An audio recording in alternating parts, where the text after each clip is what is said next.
Imagina que hoy no existen los bancos, que no puedes transferir dinero a otro país, que si quieres pagar algo al otro lado del mundo, tienes que viajar con monedas de oro en las alforjas de tu caballo y rezar para que los bandidos no te encuentren en el camino. Así era el mundo hace 600 años.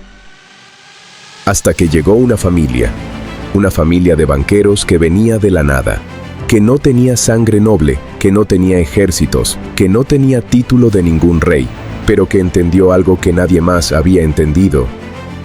El poder no está en las armas, el poder está en el dinero. Se llamaban los Médici, y lo que construyeron cambió el mundo para siempre. Estamos en el siglo XIV. Europa es un continente al borde del colapso. La peste negra acaba de matar a 1/3 de la población en menos de 4 años. Los campos quedaron vacíos, las ciudades silenciosas. Las guerras no paran, los reinos se fragmentan, y la Iglesia controla todo lo que se puede controlar. Y el dinero es un problema enorme. No hay un sistema bancario, no hay papel moneda, no hay nada parecido a lo que hoy conocemos. Hay monedas, muchas monedas, de distintos reinos, de distintos materiales, con distintos valores. Y nadie se pone de acuerdo sobre cuánto vale cada una. En este caos, en una ciudad llamada Florencia, nace una familia que nadie tomaría en serio. Los Médici no son reyes, no son guerreros, no tienen linaje noble, son comerciantes, prestamistas, personas que entienden cómo funciona el dinero. Y eso, en ese momento, en ese mundo roto, era la habilidad más peligrosa del planeta. Hoy en Dinero versus la historia, vamos a descubrir cómo una familia de banqueros italianos inventó las herramientas financieras que usamos cada día. La letra de cambio, la contabilidad moderna, el Banco Internacional con sucursales en toda Europa. Todo empezó aquí, todo empezó con ellos, y su historia es mucho más oscura, más brillante y más poderosa de lo que cualquier libro de historia te contó. Para entender por qué los Médici fueron tan revolucionarios, primero tienes que entender qué tan roto estaba el sistema monetario medieval. En el año 1300, si eras un mercader en Florencia y querías comprar tela en Brujas, en el norte de Europa, tenías que enviar dinero físico, oro, plata, metal pesado que había que cargar en mulas o en barcos, a través de caminos sin ley, por mares sin control, por rutas infestadas de bandidos. Y si tu mensajero moría en el camino, perdías todo. No había seguro, no había garantía, no había nadie a quien reclamarle. Pero ese no era el único problema. Cada reino tenía su propia moneda. Los florentinos usaban el florín, los venecianos, el ducado, los ingleses, la libra esterlina, los castellanos, el maravedí. Para hacer negocios internacionales, necesitabas cambiar monedas en cada frontera. Y cada cambio te costaba tiempo, dinero y la confianza de que el cambista no te estuviera estafando. Hacer negocios en la Europa medieval era como jugar ajedrez con piezas de 10 juegos distintos. Nadie sabía exactamente qué valía qué. Había otro problema más grave todavía. La Iglesia Católica prohibía el préstamo con interés. Lo llamaban usura y era pecado mortal. Cualquiera que prestara dinero esperando recibir más a cambio iba, en teoría, directo al infierno. Al menos, en teoría. Porque en la práctica, el mundo necesitaba crédito desesperadamente. Los reyes necesitaban financiar guerras. Los comerciantes necesitaban capital para equipar sus barcos. Las ciudades necesitaban dinero para construir sus catedrales. Alguien tenía que prestar el dinero y cobrar por prestarlo, porque sin ganancia nadie prestaba. Alguien tenía que resolver esta contradicción, y los Médici encontraron la manera de hacerlo sin que la Iglesia pudiera acusarlos de nada.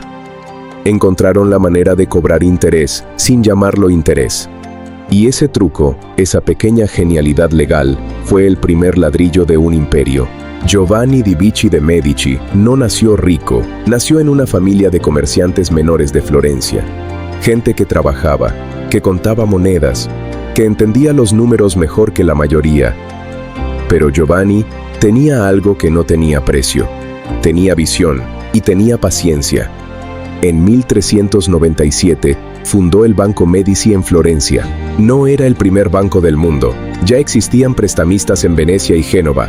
Pero el Banco Medici iba a ser diferente. Iba a ser más grande, más inteligente y mucho más poderoso. ¿Por qué? Por dos innovaciones que cambiaron la historia del dinero para siempre. La primera, la letra de cambio. Imagínalo así. Tienes que enviar una fortuna de Florencia a Londres. En el mundo medieval, eso significa meses de viaje, riesgo de robo, pérdida total si algo sale mal. Pero con el Banco Medici, todo cambia. Vas a la sucursal de Florencia, les das tu dinero en florines, y ellos te entregan un papel, un documento oficial, una promesa escrita. Esta persona tiene derecho a recibir el equivalente en Londres. Viajas a Londres, sin una moneda encima, solo con ese papel. Llegas a la sucursal Medici de Londres, presentas el documento y recibes tu dinero. Sin viajar con oro, sin riesgo de robo, sin perder semanas en cada frontera, el dinero viajaba en papel mientras tú viajabas seguro. Eso era la letra de cambio, y aunque suena simple, fue una revolución absoluta. Fue la primera vez en la historia occidental que el dinero podía moverse sin moverse físicamente. El dinero se volvió información, un dato, una promesa en papel, algo que hoy llamamos transferencia bancaria. Pero los Medici no se detuvieron ahí. La segunda innovación, la contabilidad de doble entrada. Hoy esto parece básico, lo aprenden los estudiantes en el primer año de contabilidad, pero en el siglo XV era tecnología de punta. Muy poca gente lo usaba de forma sistemática. La contabilidad de doble entrada significa que cada transacción se registra dos veces, una vez como lo que entra, una vez como lo que sale. Así puedes saber en todo momento cuánto tienes, cuánto debes y cuánto te deben. Puedes detectar errores, puedes detectar fraudes, puedes tomar decisiones con datos reales. Parece simple, pero fue lo que permitió a los Medici gestionar un banco con sucursales en 12 ciudades europeas al mismo tiempo: Roma, Venecia, Génova, Ginebra, Brujas, Lyon, Londres, Aviñón, Milán, Barcelona, Pisa, Nápoles. Un imperio financiero antes de que existiera la palabra corporación. Y aquí viene la parte más ingeniosa de todo. ¿Recuerdas que la Iglesia prohibía el préstamo con interés? Los Medici lo resolvieron con elegancia brutal. No cobraban interés, cobraban una comisión por cambio de divisa. Te prestaba florines en Florencia. Cuando devolvías en ducados en Venecia, la diferencia de valor entre las monedas era la ganancia del banco. El resultado económico era exactamente el mismo que cobrar interés, pero legalmente, ante los ojos de la Iglesia, estaban completamente limpios. No era usura, era diferencia cambiaria, y la Iglesia aceptó la distinción, porque los Medici eran también sus banqueros. Ese es el tipo de creatividad que no se enseña en ninguna universidad. Y ese tipo de creatividad es la que construye imperios. Cuando Cosme de Medici, el hijo de Giovanni, tomó el control del banco en 1429, algo cambió. Ya no era solo un negocio, era un instrumento de poder político. Cosme entendió una verdad que los políticos de todos los siglos han aprendido tarde o temprano. Quien controla el dinero, controla las decisiones, y quien controla las decisiones, controla el mundo. Su primer gran cliente no fue un rey, fue la Iglesia Católica. El Banco Medici se convirtió en el banco oficial del papado, manejaban las finanzas del Vaticano, recaudaban los impuestos eclesiásticos en toda Europa, los diezmos, las indulgencias, las tasas de consagración, financiaban los concilios de la Iglesia, las expediciones, la construcción de catedrales. Todo el dinero de la institución más poderosa del mundo medieval pasaba por las manos de los Médici, y a cambio recibían algo más valioso que el oro. Recibían protección, influencia, acceso a información privilegiada que ningún rey ni ningún general tenía. Porque si eres el banco del Papa, sabes todo lo que pasa en Europa. Sabes qué reyes tienen deudas con la Iglesia, qué obispos están en problemas financieros. Sabes qué guerras están por estallar, qué alianzas se están formando en secreto. Sabes quién puede pagar sus compromisos y quién no puede. En el siglo XV, eso era el equivalente a tener acceso a todos los archivos de inteligencia del planeta. Pero el poder de Cosme no se limitaba a la religión. Florencia era una república, con su propio gobierno, sus propios consejos, sus propias elecciones. Y Cosme entendió cómo funciona la política republicana mejor que nadie. No buscó el cargo de gobernador, no quiso el título de príncipe, no pidió ningún honor público. En cambio, financió a sus aliados políticos, prestó dinero a las familias influyentes en condiciones muy favorables. Pagó festivales públicos que el pueblo amaba, construyó edificios que embellecían la ciudad, patrocinó artistas, filósofos y arquitectos que llenaron Florencia de cultura y orgullo. Mientras otros peleaban por el poder visible, Cosme construía el poder invisible. El poder que se ejerce sin que nadie lo vea. El poder que hace que todos te necesiten y nadie pueda ignorarte. El hombre que te presta el dinero nunca necesita tu título. Solo necesita que no puedas devolver el préstamo. Para 1434, Cosme era el gobernante real de Florencia. No en los papeles, no en los discursos oficiales, pero en la práctica, absolutamente. El pueblo lo llamaba Pater Patriae, el padre de la patria. Un título que Roma le había dado a Julio César, ahora se lo daban a un banquero. Y con ese poder, hizo algo que nadie esperaba. Usó el dinero para financiar el Renacimiento. Botticelli, Donatello, Brunelleschi, Ghiberti, Leonardo da Vinci. Todos recibieron patrocinio Médici en algún momento de sus carreras. La cúpula más grande del mundo cristiano, la del Duomo de Santa María del Fiore, fue financiada por Cosme de Médici. Hoy sigue siendo uno de los prodigios arquitectónicos más asombrosos del planeta. Lo que construyeron los Médici no fue solo un banco, fue una civilización entera. Pero ningún poder dura para siempre sin costo. Y los Médici iban a aprender esa lección de la manera más brutal posible. El 26 de abril de 1478, Catedral de Santa María del Fiore, Florencia. Domingo de Pascua, la misa más concurrida del año. La ciudad entera estaba ahí. Nobles, mercaderes, artesanos, todos apretados bajo la gran cúpula. Mientras el sacerdote elevaba la hostia, dos hombres salen de entre la multitud, con dagas, y atacan a Giuliano de Médici y a su hermano Lorenzo. Giuliano recibe 19 puñaladas. 19. Muere en el acto, desangrado sobre el suelo de mármol de la catedral. Lorenzo logra escapar herido, refugiándose en la sacristía mientras la multitud entra en pánico. Fue la conspiración de los Pazzi.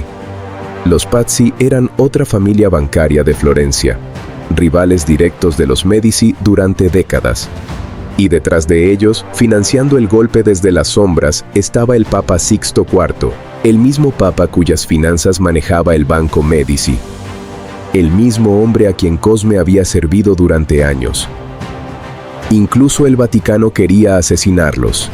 Eso es lo que significa tener demasiado poder. En algún punto, tus propios clientes se convierten en tus enemigos. Lorenzo sobrevivió, y la reacción del pueblo de Florencia fue devastadora para los conspiradores. Los Pazzi fueron ejecutados, sus bienes confiscados. Su nombre fue borrado de todos los edificios públicos de la ciudad. Los escudos con su emblema familiar fueron destruidos, sus apellidos prohibidos. Florencia eligió a los Médici sobre el Papa. Pero el ataque dejó cicatrices profundas. Lorenzo el Magnífico, el hombre que financió a Da Vinci y a Botticelli, gobernó el resto de su vida con la sombra de ese domingo de Pascua. Y en el siglo siguiente, los problemas se multiplicaron. Las guerras en Italia se intensificaron. Las sucursales bancarias en el norte de Europa empezaron a fallar por malas inversiones. Los descendientes de Cosme eran brillantes patrones del arte, pero no todos eran brillantes gestores financieros. El banco fue perdiendo poder. Las deudas crecieron. La red de sucursales se fue cerrando. En 1494, los Medici fueron expulsados de Florencia por primera vez. Las malas decisiones de Piero de Medici, el hijo de Lorenzo, habían debilitado el apoyo popular. Cuando el rey de Francia invadió Italia con su ejército y llegó a las puertas de Florencia, Piero negoció condiciones humillantes sin consultar a nadie, y la ciudad lo echó a él y a toda su familia. Regresarían, serían expulsados de nuevo, regresarían una vez más. La historia de los Medici es también la historia de un poder que no sabe morir. Un poder que cae y se levanta, como todo poder que tiene raíces profundas. Pero la lección más importante no es la caída, es lo que dejaron antes de caer. Hoy, más de 600 años después, abre una aplicación de tu banco, o entra a cualquier servicio de pagos internacionales, o mira tu estado de cuenta al final del mes. Todo lo que ves tiene ADN Medici. La transferencia bancaria internacional es la letra de cambio del siglo XV, con tecnología del siglo XXI. El balance contable que toda empresa usa hoy para entender sus finanzas es la contabilidad de doble entrada que los Medici popularizaron en Europa. La red de sucursales bancarias globales que conecta el planeta entero es el modelo que ellos construyeron en 12 ciudades europeas hace 600 años. Cada vez que un banco evalúa el riesgo de un préstamo, está aplicando principios que Giovanni di Bicci sistematizó en Florencia. No inventaron el dinero. Inventaron cómo moverlo, cómo registrarlo, cómo prestarlo sin que nadie pudiera acusarte de nada, y cómo usarlo como palanca de poder absoluto. Pero el legado va mucho más allá de las finanzas. 2 papas salieron de la familia Medici: León X, que gobernó Roma cuando Lutero lanzó la Reforma Protestante, y Clemente VII, que presidió uno de los momentos más caóticos de la historia de la Iglesia. Catalina de Medici se convirtió en reina de Francia al casarse con Enrique II, y cuando él murió, gobernó como regente y fue madre de 3 reyes franceses. María de Medici fue reina consorte de Enrique IV de Francia y luego regente del reino durante la minoría de edad de su hijo, el futuro Luis XIII. Una familia que empezó como prestamistas menores en Florencia, terminó dando forma a la historia de Europa durante más de 3 siglos. ¿Y qué hay de las ideas?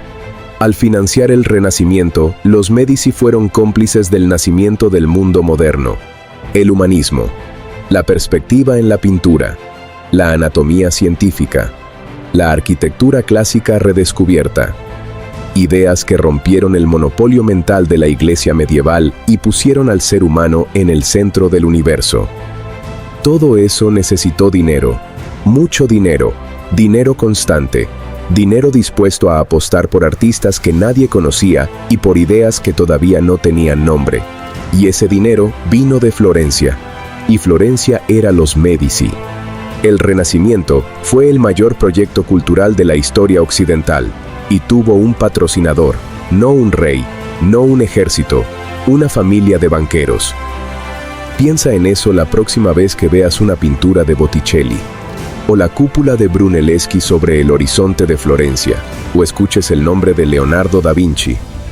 Detrás de todo eso, había una cuenta bancaria, y alguien que decidió abrirla, y que entendió que el dinero bien invertido no solo construye imperios, construye civilizaciones. Los Medici no eran héroes, tampoco eran villanos, eran algo más complicado que eso. Eran personas que entendieron las reglas de su mundo mejor que nadie.